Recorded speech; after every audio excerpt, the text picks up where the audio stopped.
Hi everyone, it's Raina. So this video is if you have your natal Black Moon Lilith in the 7th house, which is the house of committed partnerships and other one-on-one relationships.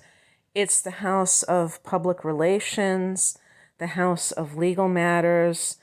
I've been looking at different sites and they don't seem to mention the latter two areas of life. They're focused mostly or exclusively on relationship issues. And as I've said in other videos in this series, I have had a hard time really getting a total grasp on what Black Moon Lilith represents. I was going to do this series at a different point, and when I was researching, because I didn't know anything about it, and even today, I was just trying to really take in more information, and there's so much contradictory stuff out there. My feeling from the overall stuff that I have read is that Black Moon Lilith represents the shadow self, but also the rebellious self. So there's a defiance that you could attach to Black Moon Lilith that you might not be able to attach to, let's say, Pluto, or, this is similar, some of the effects to what we would talk about, like with the 8th house, for instance, which is the house of Scorpio, the house that Pluto and Mars rule over, and is associated with the shadow self. Because the shadow self is what is unacknowledged. And with Black Moon Lilith, I feel that the person has a handle on it, but they don't know how to integrate it. So they are either rebelling from it or they're afraid of it. So there's a little bit of a difference in how it presents than some of these other influences, like I was just speaking about. So anyway, I had a man ask me about how a certain position would affect a man, and that was a very good question. I would personally say, because I that's another thing I've been trying to look on the internet for about how this affects men. We can't just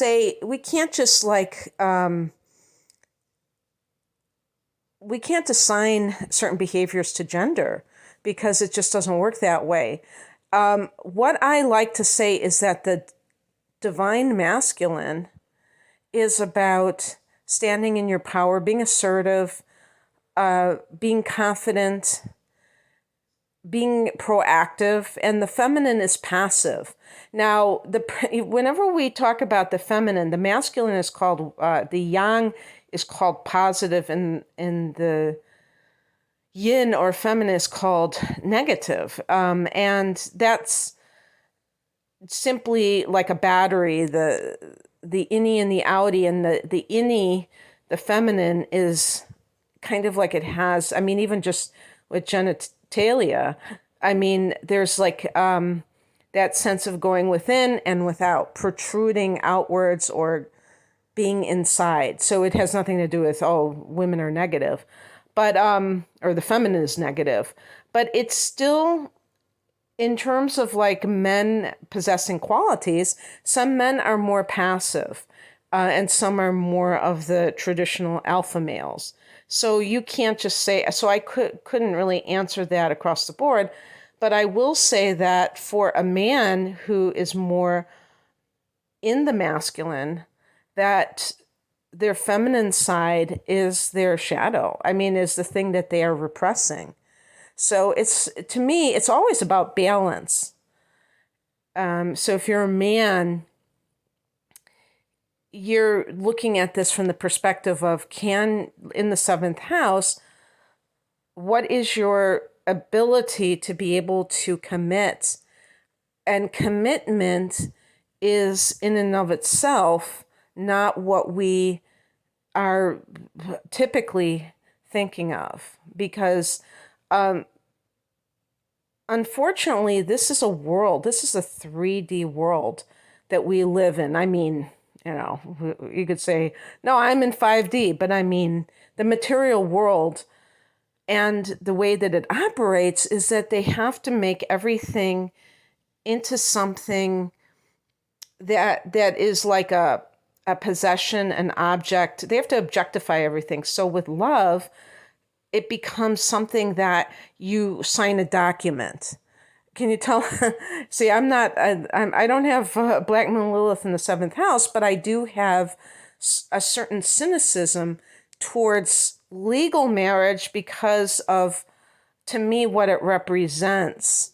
But I respect people that decide to get married. I'm just saying that if you look at it, they're trying to quantify, I don't know how else to articulate it, something that is an emotion like love. And they're trying to say, okay, get a wedding ring, do this, do that. And even if you don't get married and you're like living with someone, you are committing to them, what you're really committing to is the belief that that other person is someone that you can be with and trust this person. And this is a big deal with Black Moon Lilith in the 7th house for everyone, both genders, is that you are people who are not necessarily trusting of others on that level. And that can lead to people who get very uncomfortable with this area of life. There may be a great ambivalence about partnership. You may have seen your parents not have a good union, and so it makes it harder for you to believe that it's possible for you. And you want your freedom, and that's part of what this represents. I think that Black Moon Lilith, there is this idea of Lilith having this feminist identity or label attached to her. So I can understand why a man would feel like, okay, well, how does this, affect me? But that's only symbolism. Because even for a man, it's like, to me, it's riding against the currents. It's not going along with the program. And that's certainly that, where does this rebellion kind of like show its face? And it's in the committed partnership sector.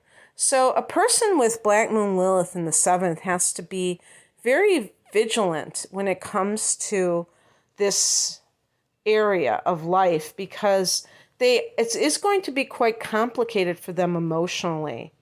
And when, they mention here, oh, by the way, shout out to advancedastrology.com. I did go to different sites, but I'm sticking with this one for just giving me things to talk about. And one of the things that they mentioned is, I think it was the site, somewhere I read that, when they're younger, when people are younger, it's like when you're older, you may have a better relationship than when you're younger.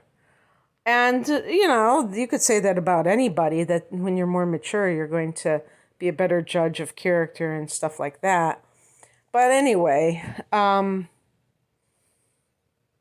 so these kinds of things can lead to a person who gets involved in a relationship that is destructive. And I almost see Black Moon Lilith as the moth to the flame.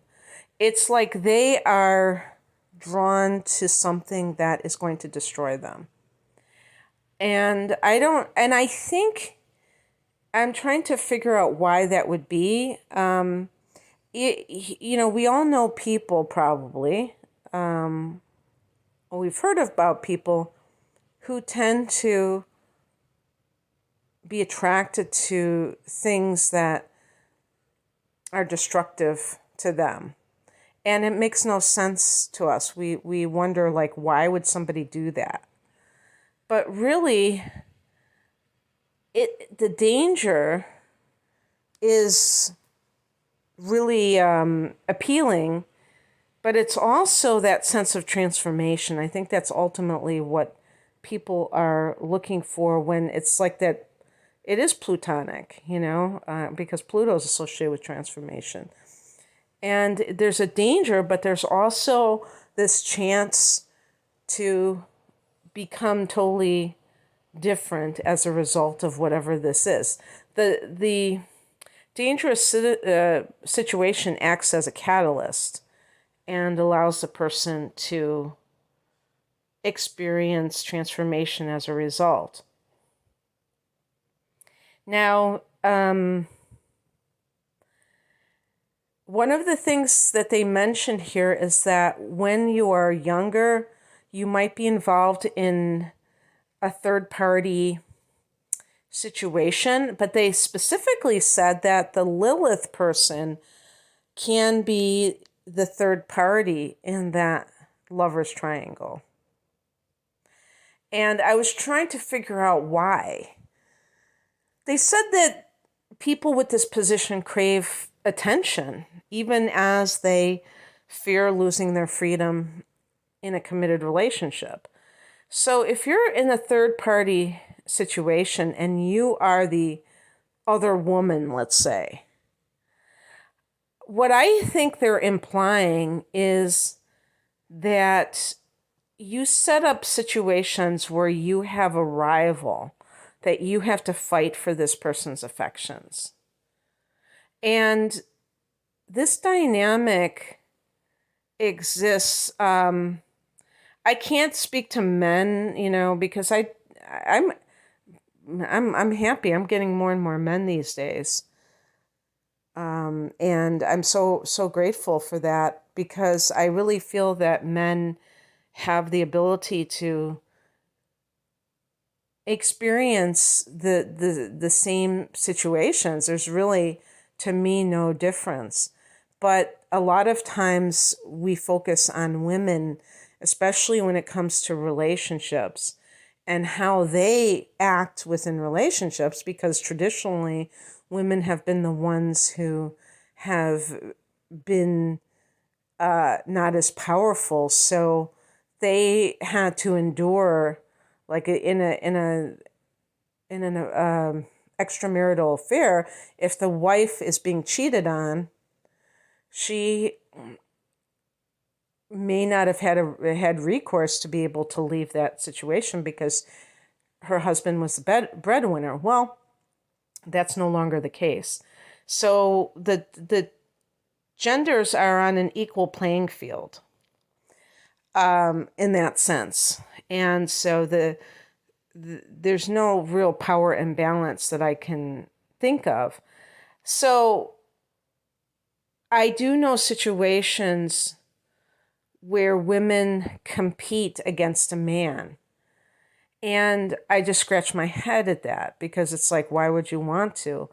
And I think that this is one of those dark games that Lilith likes to play. But there's also something else going on there, because it's really about not wanting that intimacy, not wanting that true one-on-one relationship.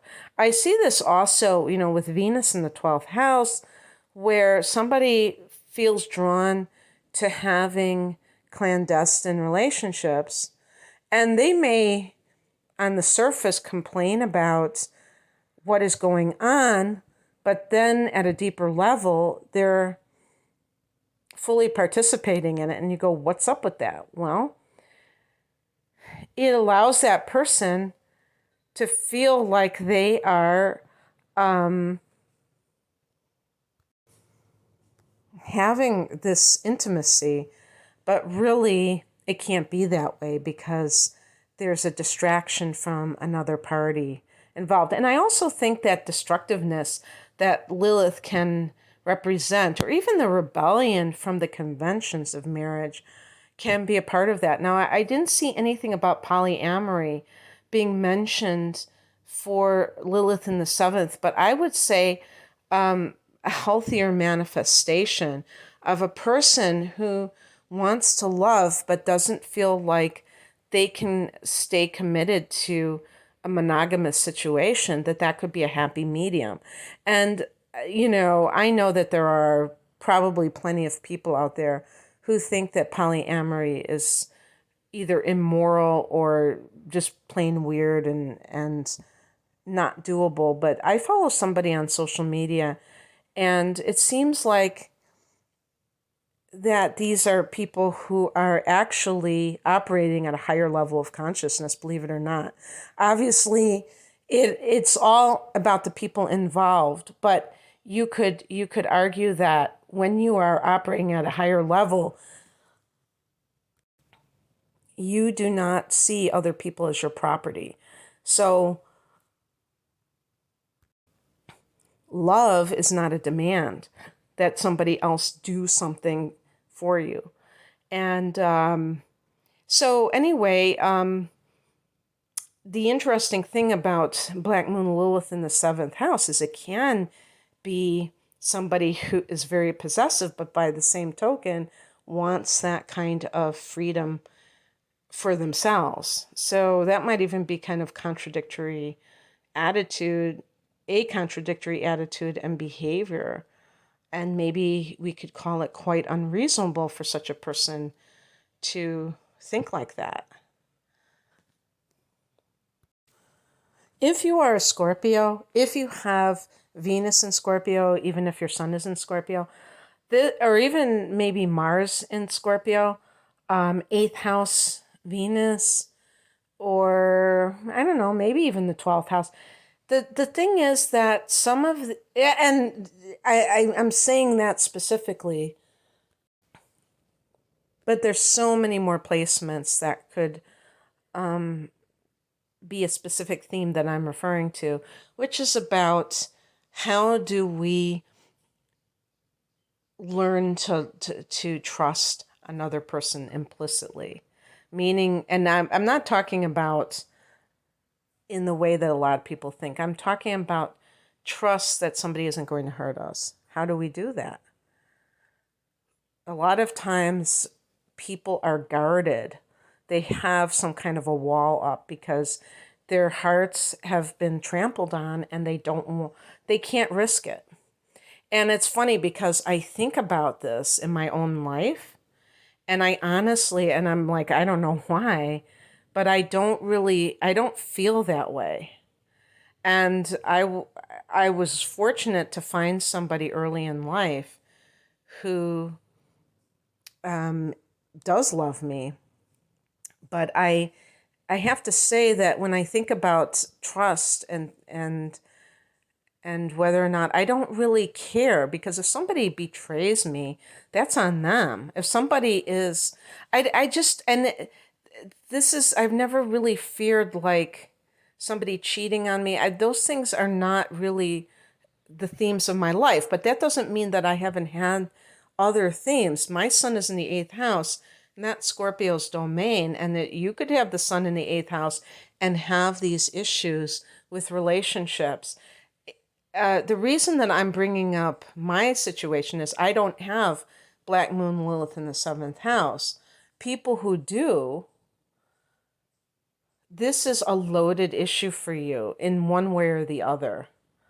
And I think that that has to be the area, especially as you get older, and if you notice that you have had relationships that have been disastrous or otherwise dysfunctional, that you really look towards yourself, because it's so tempting to look to that other person. Maybe that other person was the perp.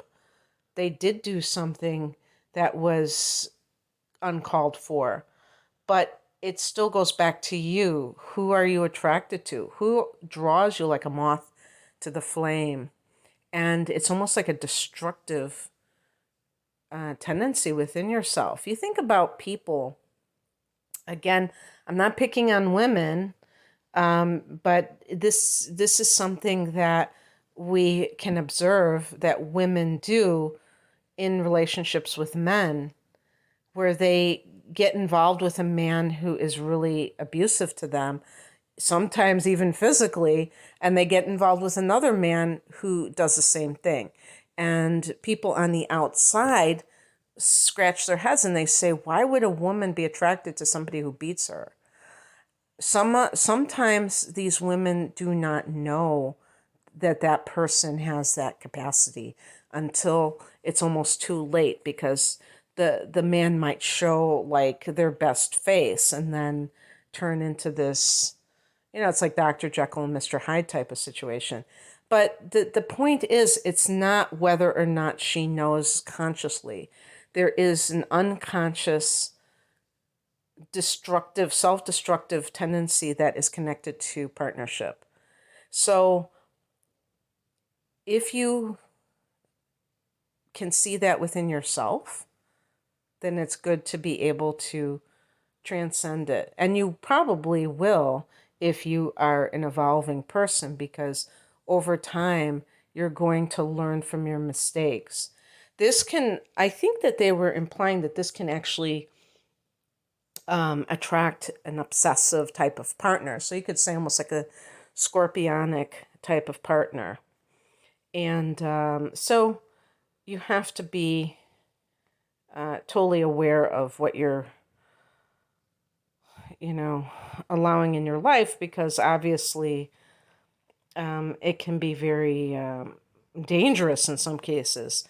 And so if you're on the younger side and you haven't had, let's say, a super serious relationship where you're living with the person, or at the level of contemplating marrying the person, if you just like have dated and it's more casual, then, and you have Black Moon Lilith in the 7th house, then the first order of business is looking at your trust level when it comes to other people, and saying to yourself, do I have a tendency to keep myself under wraps? That's why I was mentioning about, Scorpio placements. I went to another site because I kind of lost the window that I had. It's called geocult.org. I used them before, but they were talking about like maybe even they were describing this as karmic, and also talking about maybe falling in love with somebody who has a background in crime. And that's almost like Plutonic too, because Pluto is the dark underlord.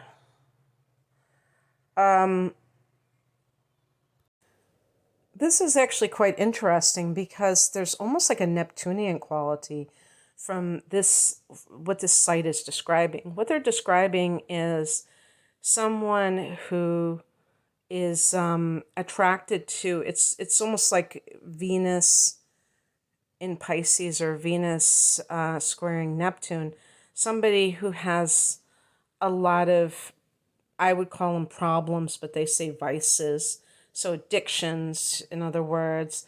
And then the Lilith person starts to emulate that individual. So if that person has a drug problem, then the Lilith person starts using that drug with that person.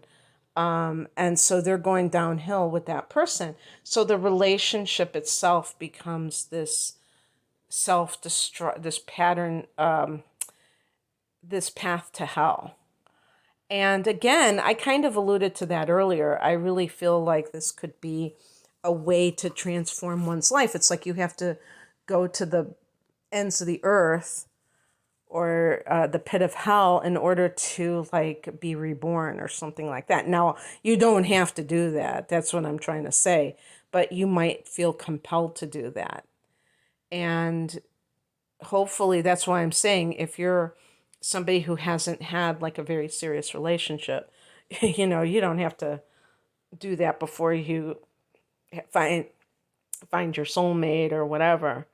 And also another thing that they mention, which to me is very Piscean or Neptunian, is if you, let's say your partner's cheating, and then you're like looking at yourself and saying, what are my inadequacies that led that person to cheat? So you blame yourself for somebody else's bad behavior, and that's very delusional. So that's a nice little inclusion in what we're talking about here, because that could definitely be the case. Being able to see another person for who they truly are is so key. And so if you have Venus and Pisces, this is going to be even more challenging. Or Venus in conjunction with Neptune, Venus square, contacts from Venus to Neptune as well.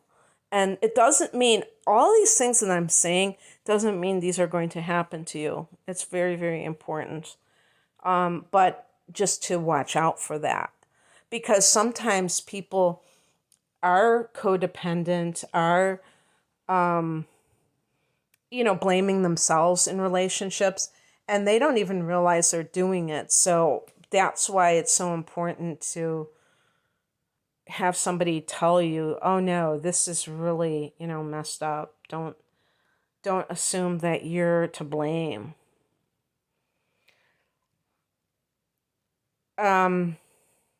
So let me see, because I'm finding these other sites, and I'm like, okay, maybe I'll be able to.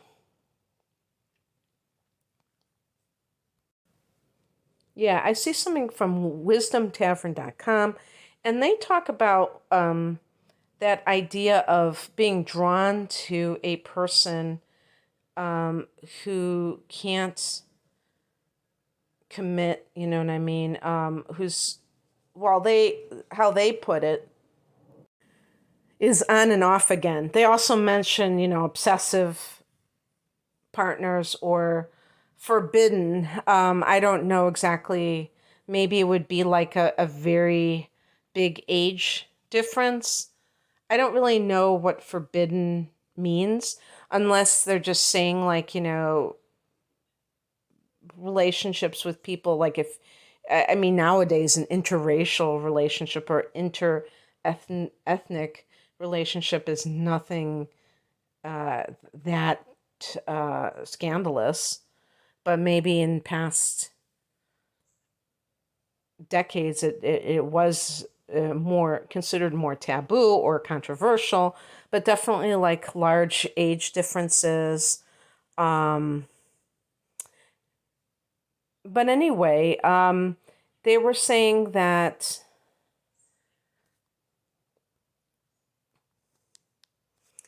they mentioned the term on and off. On and off again types of relationships are something where I feel that not only is that person having commitment issues, but you, who may be kind of ambivalent about whether you want to commit, that kind of relationship can really attract you because you have that going on within yourself. So it's very, very interesting how that can transpire. There may be a problem with exes. Either you have a hard time knowing that your ex is in a new relationship, or that you have an ex who's acting obsessive towards you. I think that this kind of thing really points to what I believe I said earlier, which is about possessive tendencies in relationships. So I do think that this is something that is very significant, and the codependence factor.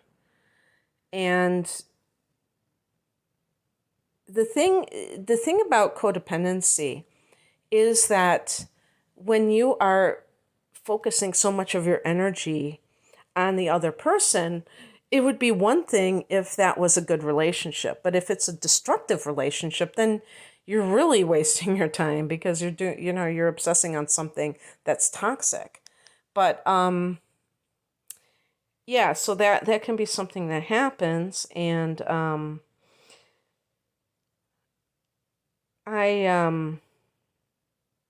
yeah, so that's where the attraction to people who have addictions, people who have cheating problems. Reminds me so much of Neptune, like Neptune in the 5th house, Neptune in the 7th house.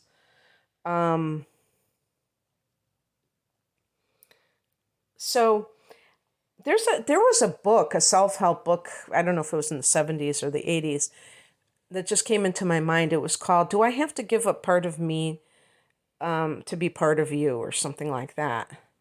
And this is the question that you have to ask yourself if you are in a healthy relationship with somebody, is if you can allow yourself to be a whole person without having to be overly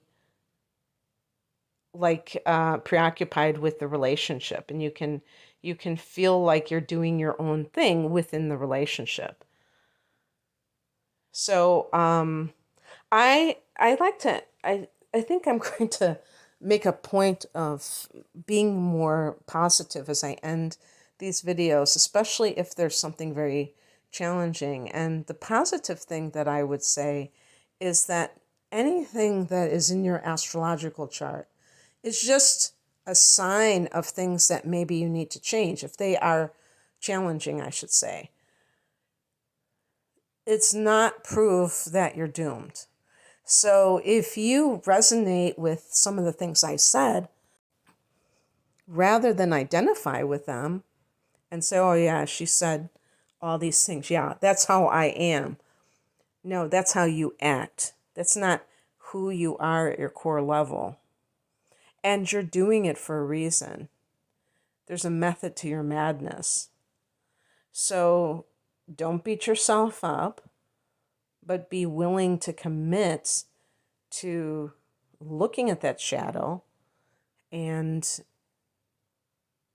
being more proactive in changing self-destructive patterns. It's as simple as that. But of course, it's never that simple when you're just stating what the problem and solutions are. But it still is something, it's like knowledge is power. Awareness is power. Okay, that's what I have for you. I hope that this resonated. If you would like a personal reading, the link is below. Take care. Bye.